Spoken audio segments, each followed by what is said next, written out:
Memphis. It's in Tennessee. It is in Tennessee. Been many a time. 2 separate bowl games in Memphis, Tennessee. And believe me, good part of Memphis, bad part of Memphis. Well, I'm speaking of the university. Yeah, I practiced at the University of Memphis. And let me tell you, back then, not so great. They're in the news today because it has come out that they have proposed a lucrative offer to join the Big 12. So no longer are the conferences trying to lure in different schools. Yeah. The schools are begging to be in the conferences. Which is interesting because Memphis was courted by all of the group of, I guess now it's group of 5, group of 6, whatever the hell you're calling that. You know, the Mountain West, the Pac-12. And they don't want that. They're trying to buy their way into the lesser of the Big 4, but it's still a member of the Big 4. Yeah, so the proposal is one of the most aggressive membership propositions in college athletics history. Yeah.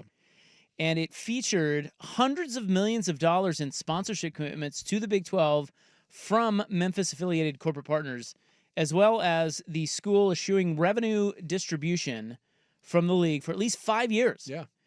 So it was basically $500 million worth of stuff. Yeah, and so they were saying like, hey, all right, we partner with FedEx, right? FedEx is a Memphis company. They're big. FedEx is going to dump a bunch of money into the Big 12. So it wasn't like Memphis saying, hey, we're going to give you. Because they don't, I mean, they couldn't afford that. They couldn't afford that, but they're saying the people that partner with us, we guarantee you. And I wonder, by the way, how much of that is, can you really guarantee that?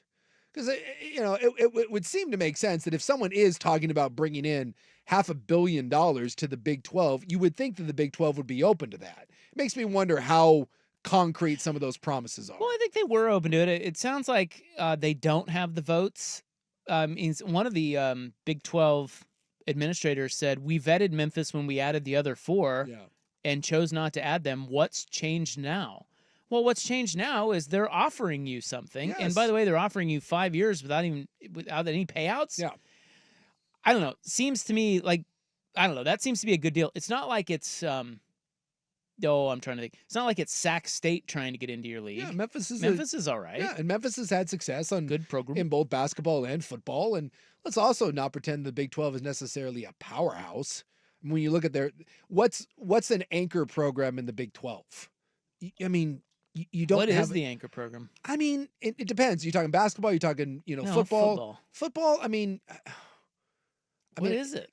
Do you say it's Utah? Do you say it's Texas Tech? Do you say it's BYU? I don't think of it as this is weird. This is just my opinion, but I just feel like the new schools that can't be the anchor program. Like Utah may be the best program. Yeah. But that doesn't mean it's the anchor program because I don't associate Utah with it's still weird that Utah is in the Big 12.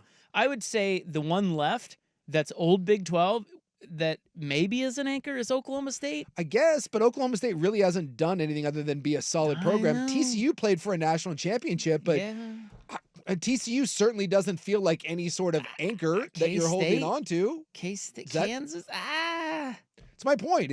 To me, when you're talking about adding a Memphis to it, I don't think that Memphis waters anything down. How about that? I don't either. But they don't. They don't like this deal. They're not interested. Which again, I wonder if Memphis came to you and said, "Hey, we're not taking any money and we're personally writing you checks." Does that do it, or is it just one of those where you're like, "Dude, not interested"? I'll be interested to see where this goes because SMU. Now I get it. SMU is different than Memphis.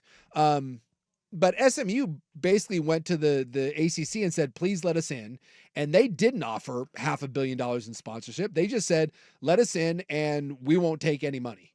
And I don't remember for how long, but it was a couple $100 million over the course of, I want to say it was through the length of this deal, which was like an extra 8 years. And they said, no, we don't need any. And it was good enough to get SMU in.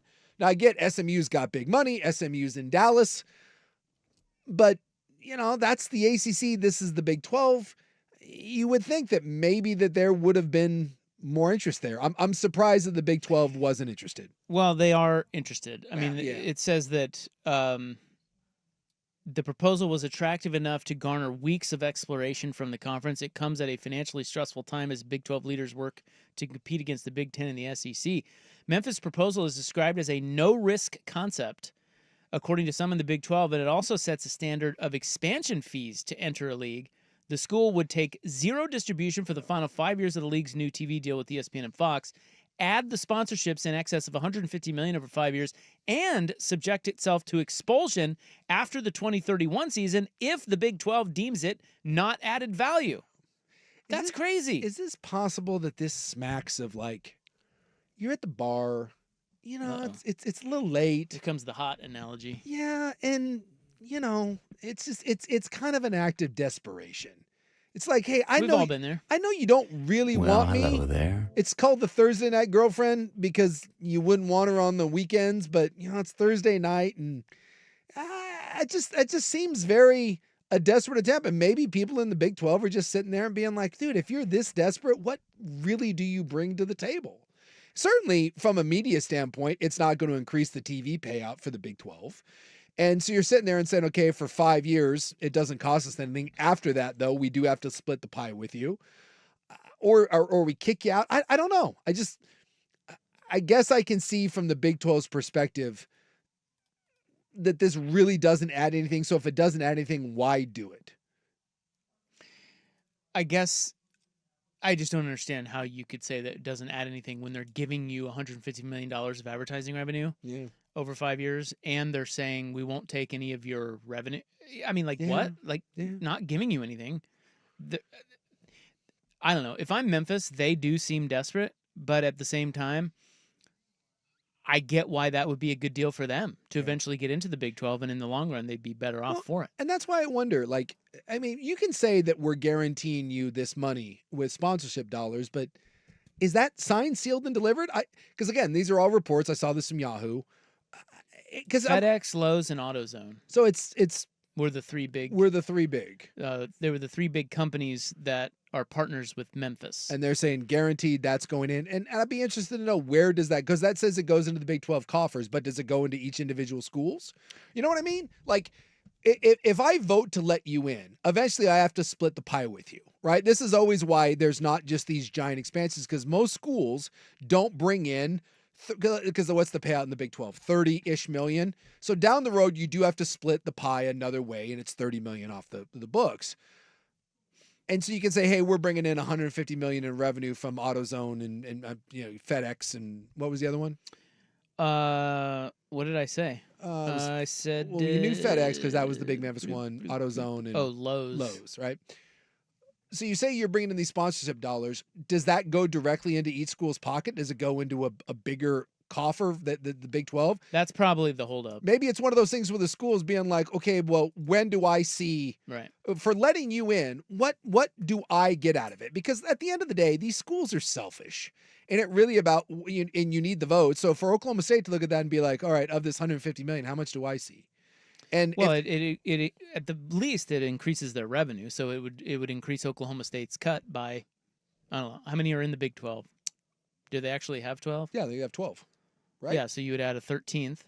So I mean it tangibly increases the amount in Oklahoma State's pocket, or whoever votes against it. But maybe you're right that the holdup is, well, how set in stone is that? Yeah. What if the economy takes a downturn and FedEx pulls their money? You know, the devil's always in the details. By the way, they have 16 teams, so this would be 17. Whoa. God. I love how the Big 12 has 16. 16. The Big 10 has about 30. The SEC has 20. We already have super conferences. And what's the other one? How many does the ACC have these days? I think they have ACC teams number. I think they have around that same 18. They have 18. They have 18, and then 19 if you give them a de facto Notre Dame that plays half of an ACC schedule. Wow. What's the smallest league? Probably the Big 12. So they all have. So the Big 10 has 18. The Big 12 has 16. Yeah, so I think 16 is probably the least. That's the smallest. That's the smallest.